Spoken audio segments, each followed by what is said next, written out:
Hello everybody, what's up? Dennis Allen, City Boy Homesteader, along with Eddie Murphy and Rick James.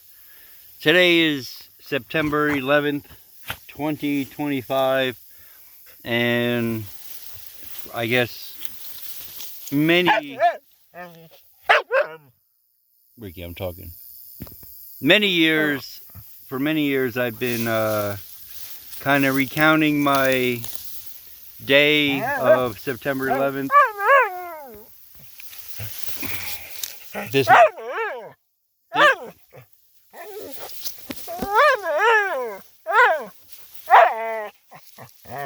This might be a hard one. I'm just gonna kind of give my story of what happened, my experience of September 11th in New York City that day. I ended up in Lower Manhattan, but what had happened, I was coming from my house in Elizabeth, an apartment, and going to work. I worked on 57th Street, and I was with my girlfriend at the time. She had just bought a condo right down the street from the World Trade Center, where you look out the bedroom window and you're looking up to the towers. But her and I were on the train, and I noticed that there was like just a little puff of smoke. Like, this might say this is the whatever tower that went first. There was just a little puff of smoke like that. I was driving from Elizabeth, on the train from Elizabeth. Yo, look at this guy. From Elizabeth, going through, I think I was probably in like the Caucasus area, and I noticed a puff of smoke, and I was sitting on the seat, and there was a guy between us. We'll get to him later. And then my girlfriend, and you know, people are like, oh, it's a fire. I'm like, no, that looks like an explosion, because a fire would slowly trickle and then, you know, get bigger. So this was more of a just like a poof off the side of the building. So people were talking about it. We get into Manhattan, Grand Central Station, and Ricky, you probably weren't even alive yet. And we get to Grand Central Station. My girlfriend wanted to get some money out of the ATM, so we're, you know, right outside at the bank. This is unbelievable. Sorry, I just shoot stuff in my real lifetime. I don't even have a tripod or a clean lens. That's why I'm just cleaning it. But I'm watching the TV, and you know, I don't think it's a big deal. They're saying an airplane hit the building, no big deal.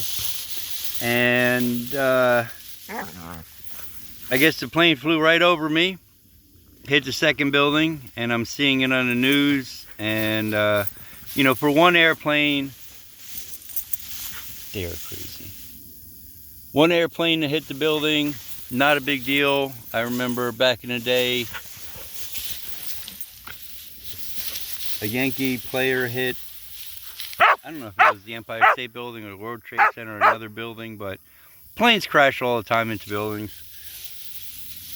So at first I didn't think it was a big deal until the second building got hit. And then I was like, oh, that's not good.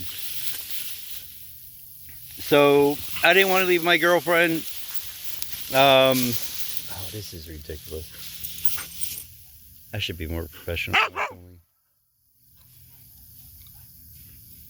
So I didn't want to leave my girlfriend. I was working uptown at the time on 57th Street, and she worked on, I think, 14th Street or somewhere around there. And oh, this is ridiculous. And so I decided to jump in the subway with her, and I didn't have the type of job where I had to be there. You know, I could be late, and especially after what just happened, I didn't care if I was late or if I didn't go.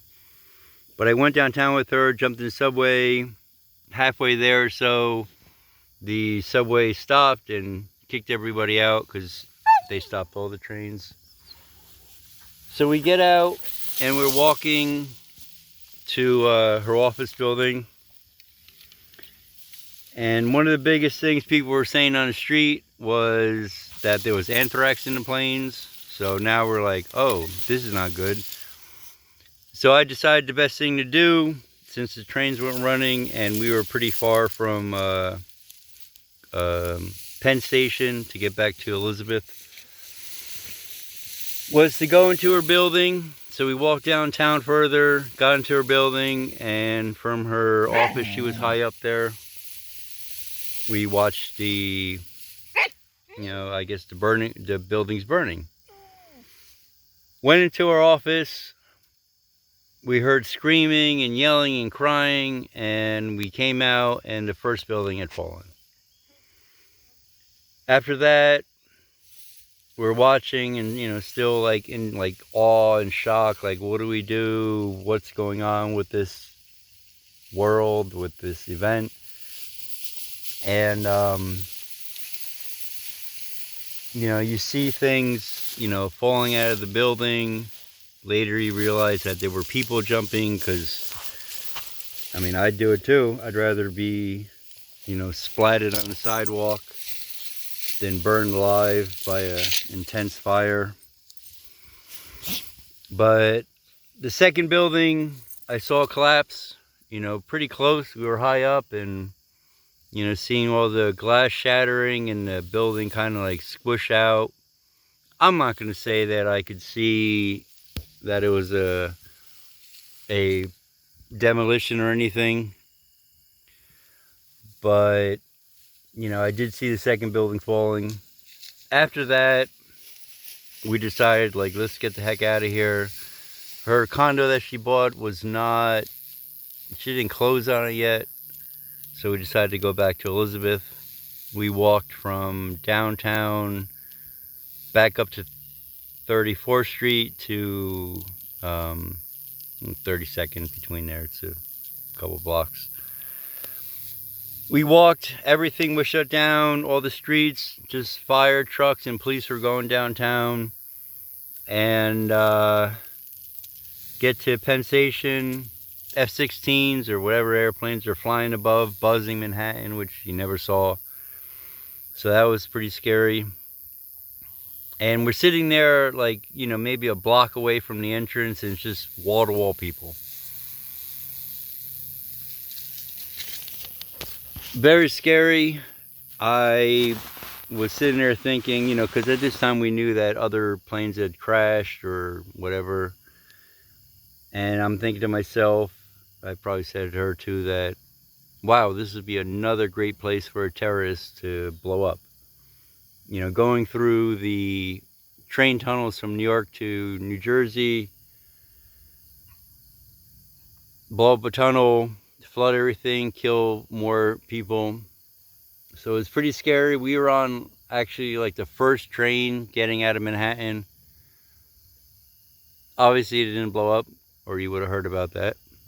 I get home, and the only day I watched anything about the event was the first day. We did see Building 7 fall, and I do remember that they said they were going to take it down in like a demolition, which is one of the conspiracy theories, but I remember it firsthand that that's what they were talking about.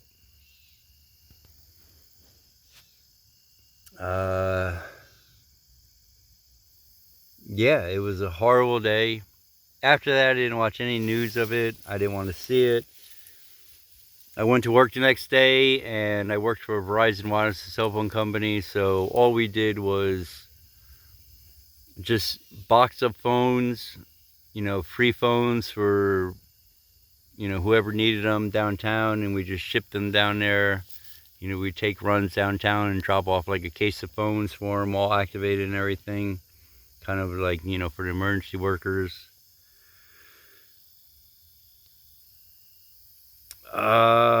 Wow, it's been so long. 24 years ago this happened. I'm 50 now. Wow.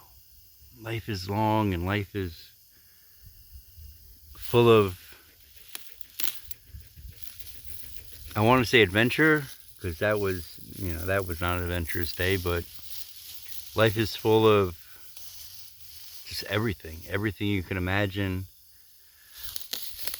Working for Verizon after that, I went to work the next day, where most people didn't go into Manhattan the next day, but I was a semi-manager at that time, so I wanted to be responsible and, help out if I could, so we went to work, and it was nice. Verizon sent us a letter, thanking us for going to work the next day, especially, I guess probably only the ones in Manhattan, but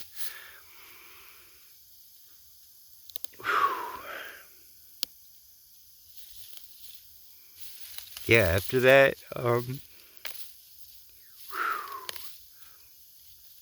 I couldn't ever see anything about it. I didn't watch the news.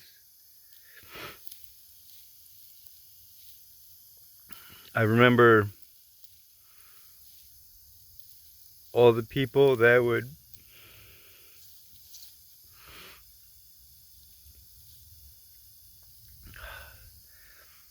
come into the store and either tell stories of that day or try to get their loved ones.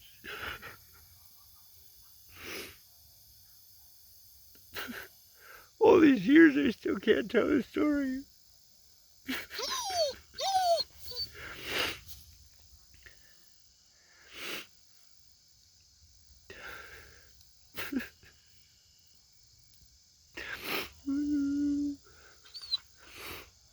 We live in a fucked up world, man. And things are only getting worse.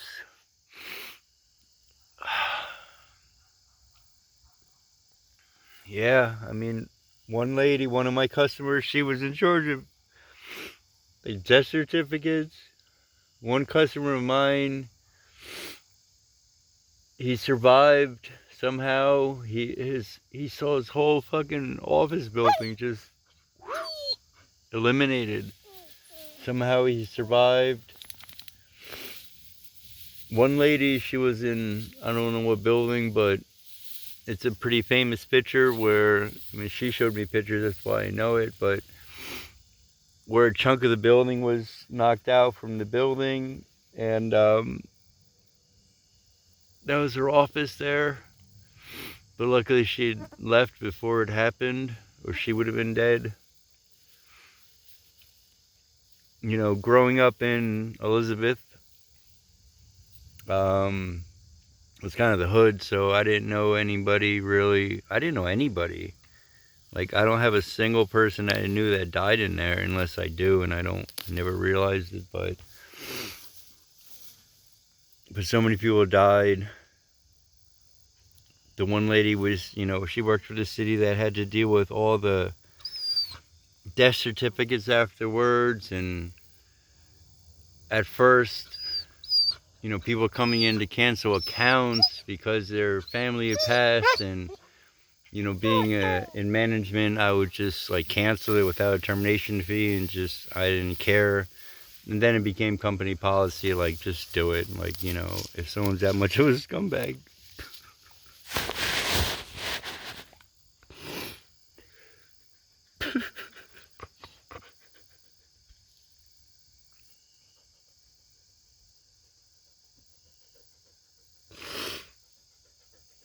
I don't know.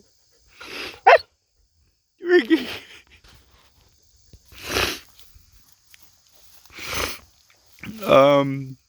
Wow.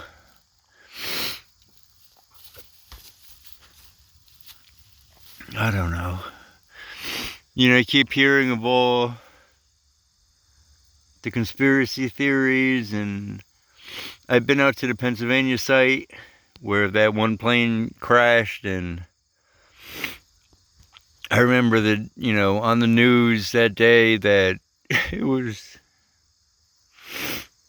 just a couple parts of, burning stuff on the ground. Like, how the hell did an airplane, like, go into the ground and explode without anything?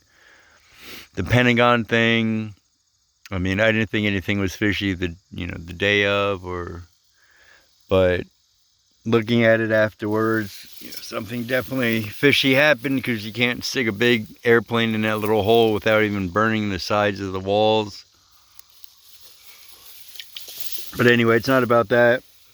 It's just about the tragedy of our country, of this world, and what people will do to gain whatever. I don't even know what happened that day, but something definitely happened that was not good. And thinking about it later on in life, that's probably one of the reasons why I left the area and moved out here to the country, which, I don't know, is definitely much better.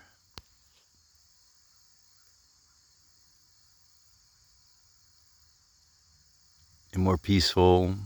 And I hate being in the cities now. I'm glad I got out. Yes, I'm okay. I'm not crying like a baby anymore. But getting out of the city was a big thing. I mean, I was in Elizabeth then, but I was still a corporate boy and dealing with celebrities every day. And, I handled all the celebrities and product placement for Verizon Wireless for years. So I got to hang out with, top CEOs and famous people. The TV show Sex and the City was my first celebrity account. So literally the first party I went to was season 1 rap party. And I guess that's what kept me there for years. I ended up buying a house. I bought a condo in Jersey City. Then after that, I bought a house right down the street. And the house had an amazing view of Lower Manhattan, which was beautiful. But after a while, I just looked at all the buildings and as little cement and metal cages for people to work and live in, which got me thinking that there's got to be a better life. I was making good money, so I was able to start traveling a little, which I never, was able to do as a youngster. Maybe camping a couple of times in my life. I was supposed to go to California one year when I was at grammar school, but my teacher called and messed that one up. So I didn't really get to experience much of anything outside the city.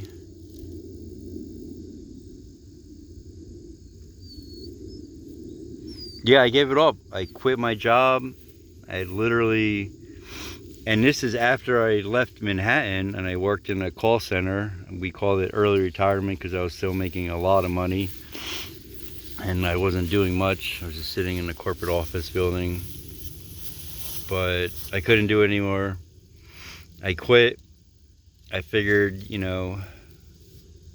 for, about a year or so, I was trying to reduce all my bills down to nothing, pay off all my debt to where I didn't need to make, 6 figures anymore.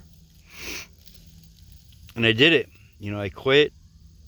I was, I worked hard and I had a condo and I had a 2-family house, which I eventually sold because I wanted to get completely out. And I bought this 30 acres here in the middle of central Pennsylvania, Amish country, to build a homestead, which also had its tragedies, but nothing like September 11th. I'm so much happier out here. I bought a place in Texas now too for the winters because I don't like the cold. I just figure that happiness is more important than making money. You know, especially when you come first, you know, you experience firsthand people dying for, I guess bottom line is money. Money, power, control. It's all the same thing. So that's my yearly September 11th experience story. I don't know, this one won't go viral, but the only reason why I do this YouTube channel is for my daughter.